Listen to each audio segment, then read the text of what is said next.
Okay, I just left my home, and as I was leaving the area, I saw something strange. A man was walking out of his door as I was waiting at the stop sign, and I turned, and he was walking out of his door, and I could see that he had a plate of food, plus he had like a napkin over his left arm, and he had a plate, which, like I said, I saw the roll, or did I say? I saw a roll on it and food, and he had a fork and a knife. He was walking across the street, and the only thing across the street is the woods. The woods. I don't know. Some places they call it the wood, but trees. There's nothing else there. So I'm like, what in the world? Really, what in the world? Okay, one allergy attack later. But anyway, so I want to talk about this, something I saw recently, and maybe I'll go to other examples of, some kind of, how would I even label it? I don't want to give it, it's not like a diagnose, but basically when people can be thought of as being a little abusive or mean girl type, mean boy type, when they should instead be well trained and enough to know, hey, this might be the case, or something like that. In this one, I have more than one story, and that would be the case in this one, I would say. Anyway, let me get it out, my goodness. But basically, I was at this place. It was a doctor's office, a big doctor's office. I've seen two, been to two of them in the last, let's see, not even a week now. And, anyway, I went in there, and this one in particular, it's a real big waiting room, because both of them had several doctors and in there. But this one also had PAs, and I don't know what all else. Wow, that's noisy. Anyway, so I went in, and I was sitting there for a while, and when I was seeing was late both times, different kinds of healthcare providers, different all around, different places, not even associated with one another, as far as I know. But both of them were an hour late. Okay, I thought those days were gone, especially when you make appointments. Both times I had an appointment, both times two different people, they were late. And it's like, really? Within a week. So anyway, this one I went in, so I was sitting there, and I was getting quite irritated, really. I don't get real irritated. I'm so mild-mannered all the way around. But it was annoying. Maybe that's better. Something. And so at 30 minutes, I'd already been there 20, so at 30 minutes, because that's on me, I got there early, but so anyway, I went up there, and I told the guy, I said that, people, I said, I don't know if I should let you know that it's 30 minutes after my appointment. I logged in, anyway, and I said, I've had doctors, I had my chart back in the days when they did charts. I had one of them tell me, they were so late, and they said, well, you should have told us before now. Well, no, that's called blaming the victim. They should not. What had happened was they lost my chart, misplaced it, didn't put it on the pile right, whatever it was. And I had two such situations like that. The other one was they had lost it on the filing cabinet, couldn't file it, didn't bother to call me back up there. And I would have told them, well, it was probably under my maiden name. Didn't bother to even ask, didn't bother to tell me they can't find it, didn't bother. Then they're going to say, you should have told us. But I only told him about one of them. Anyway, he kind of chuckled. But my thought is that after a while, with me, it was okay. That was it. And he told me that why she was late. Kind of like, I still, it's kind of, it was that they had a patient, which I can understand that had to go to the hospital. They had to get ready to go to the hospital. And from what he told me in a way that could have been what it meant. But I wasn't going to, of course, they wouldn't tell me more, and I wouldn't ask. You see how it all gets muddied and everything. But So anyway, I went back and sat down, and 15 minutes later, they finally called me back. I saw the MA, then she said to wait for the correct person, you know, the medical assistant, to wait for the person I was going to see. She was late again. So overall, from my appointment time, she was late an hour. Okay, the actual provider. This is 2 in a week. 2 different people. So anyway, I was a little irritated, but then she rushed through it. This was my first time to see her, both of them. You know, when I saw it was the first time, and it should have taken longer than, I would say it was less than 15, really. It was just like she said, just come back in 4 weeks and we can, after you know, she was telling me I have to do this stuff. Of course I would have to do it. She's not going to come to my house and do it. But anyway, from her, I felt quite like more of neglect. The other one, she was awful person. She took her time, and oh my goodness, I've got videos. I don't know if I put one on this channel or not about it, but Adam was with me, and it took him 2 days before he would even talk about it, because it was such an awful experience. And pardon my coughing, yeah. But I mean, it was nothing other than emotional, psychological abuse. It was abuse, and verbally she used intimidation, humiliation, because I have a rare health condition, and this is how I see it. I have a rare health condition, and once, you know, they don't want to take a person with my rare health condition. They have to think. This is how I see it. My view on I've had so many of these for 24 years now. The very first one, I was in the hospital when it was detected for pancreatitis, and they accidentally found my rare health condition then. All doctors before, none of them, I've had it since I was a child, none of them ever, even suggested it. And once they did, and then they sent me from the hospital when I was in there like 10 days. I don't know how long I was out. They had me out with pancreatitis, knocked out. But once I got out, they sent me to an endocrinologist to follow up, and the endocrinologist was extremely mad, extremely angry, because of this health condition. And it was my first introduction and true introduction to it. You know, the hospital told me and why I was going to have to go there for follow-up, but she was so angry. And I have said other things in the past, like, you know, I really don't want to talk about what it is anymore, but yeah, I'm going to leave that out for all kinds of reasons. But anyway, she was very angry, and it was like, come on.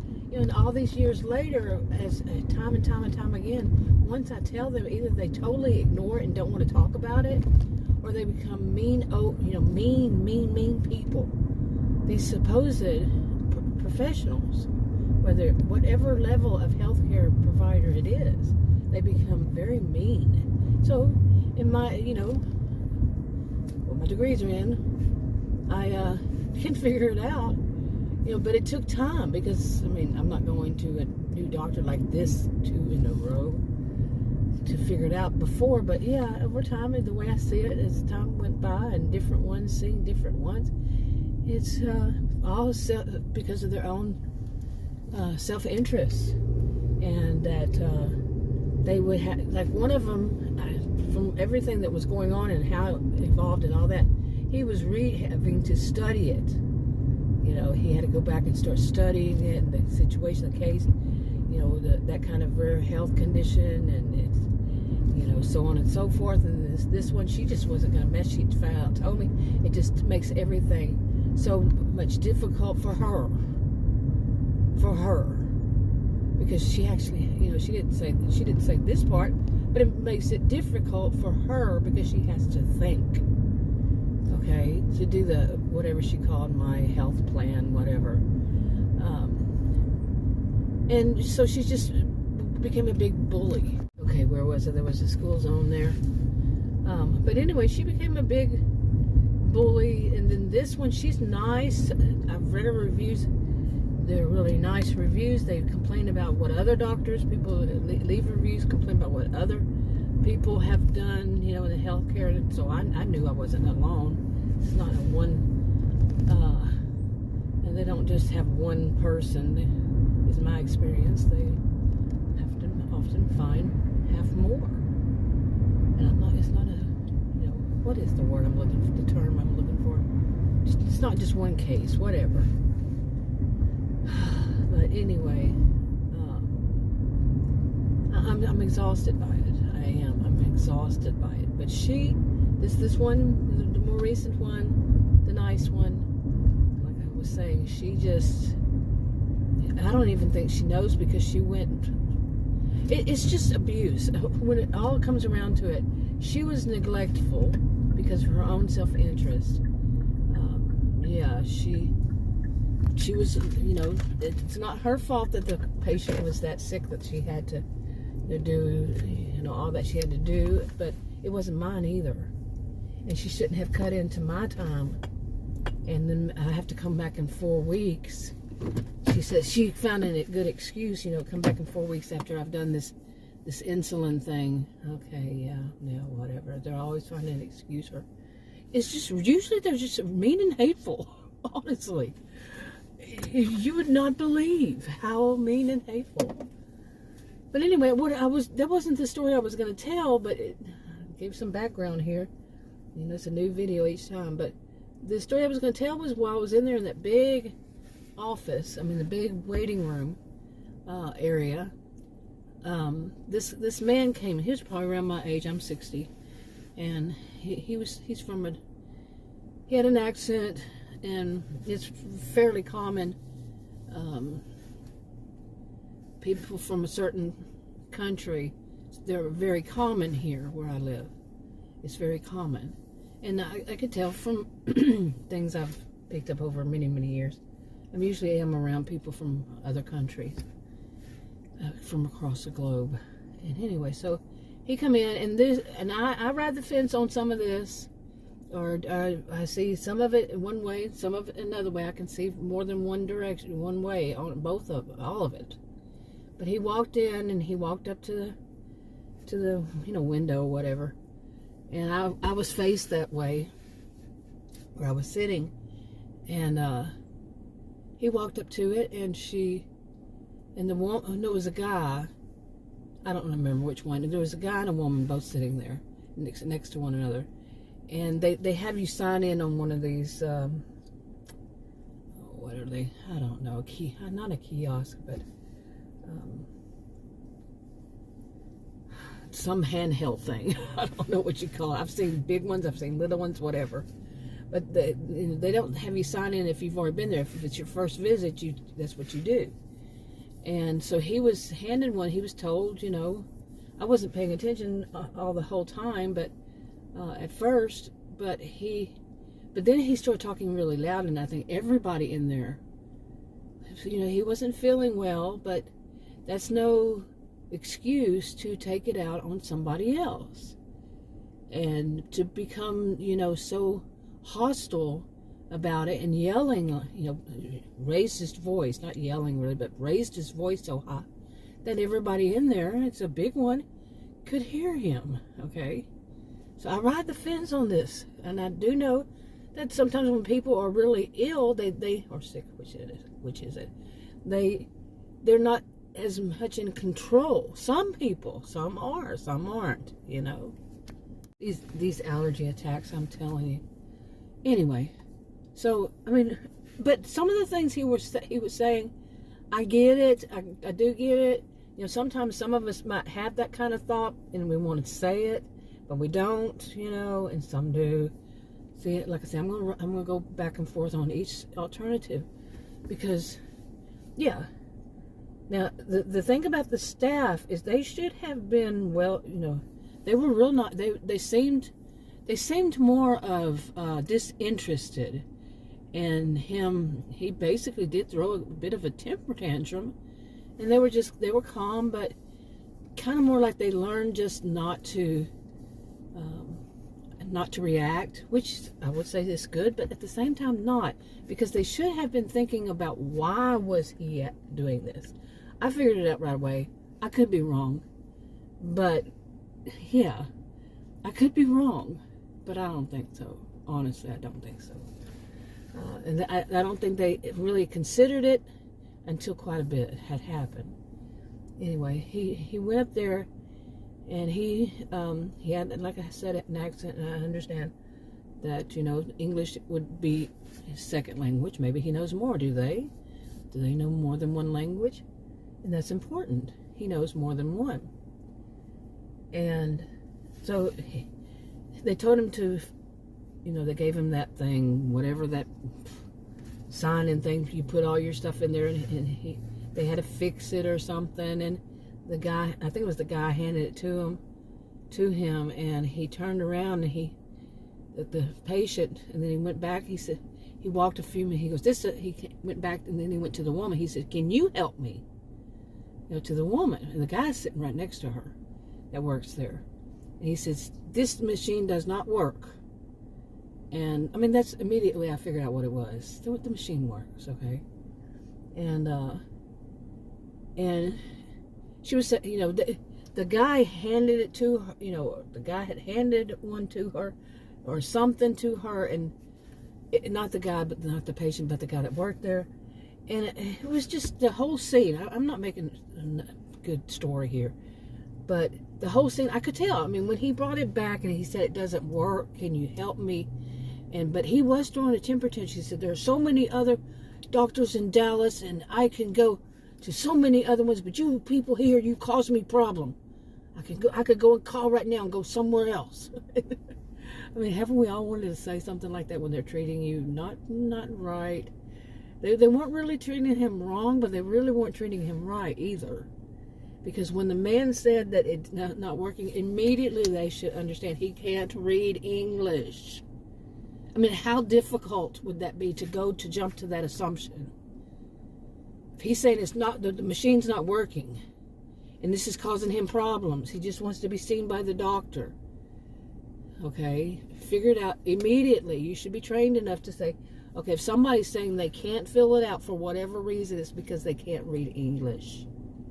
You see. Okay? A good chance. I can't say 100%, but I would say it's a good chance they don't. English is their second language, and it's obvious. They can speak English, but they can't read it. And that happens, It can happen. I can read even, I know such little tiny bits of, really, when it comes down 4 languages, I usually say 3, but just so little of it and some of it I can read, and some of it isn't even in the same kind of thing. Oh my goodness, I don't use these terms, but why would I know what it means? But anyway, but not enough to fill out a form. No way. Okay, in anything other than English, my first language. I joke and I say Texan is my first language, but you get what I'm saying. Who wouldn't jump to that conclusion or jump to that, like I said, assumption that he can't read English? But anyway, that other woman, she was she was trying to, I don't know, but she did wind up helping him finally. But I'm thinking, you put him through too much, but at the same time, he shouldn't be reacting toward her. He shouldn't be taking it out on her. And yes, and I go back and I say, yeah, he's sick, and some people can't handle, when they're feeling bad, really sick, ill, whatever it is. They don't have it as much under control. You see, I can go back and forth. I can feel sympathy, empathy for either way, direction or something. But overall, my view is you don't take it out on anybody else, period. And then I know, like I said, it's sometimes hard for people to keep it, that, especially when somebody is pushing that, and you're trying to tell them, look, this is causing me problems to try to do this. And they just ignore it. They say, well, that's standard. You have to do that. You have to fill it out. And no, get a clue here. They should be trained enough. But and the interesting thing is, I've been to that building before. Like I said, there's more than one doctor in that area, and I've been sitting there before. And the people that were working there just a couple months ago, they're not there anymore. Huh? Yeah. That kind of turnaround kind of worries me a little bit. But I mean, the people I saw all around there, the people working whatever position behind, front desk, behind the scenes, whatever. No, they're all different. What's going on, So it could be that it's a training place. They could be. Anyway. But I think many people would jump to that assumption. Like, it's an assumption because I don't know that that's his problem. But I think that that's a good chance that it is. And if somebody's asking for help and you work there, give it to them. You see what I'm saying? Why couldn't they just say, okay, we'll help you with this? Because it can be anybody who can't read English. I grew up with somebody I knew when I was, 16, 17. It was a guy, and he quit school when he was young and never, because he couldn't learn how to read. I think he had a learning disability. See, I could say that. I could say that. And, but I don't know that. But still, if somebody needs help to read something, what is it costing anybody? And I know some people say, well, that's an enabler, blah, blah, blah, blah. Okay, get a grip. You don't know what you're talking about. But some people, they don't need to be embarrassed. You see, and that's going to embarrass them. You see, like I said, I can see both sides, or more than even just two sometimes. But anyway, I'm out here. I'm going to wrap this one up, and I'm going to try to get some work. Let's see if that happens.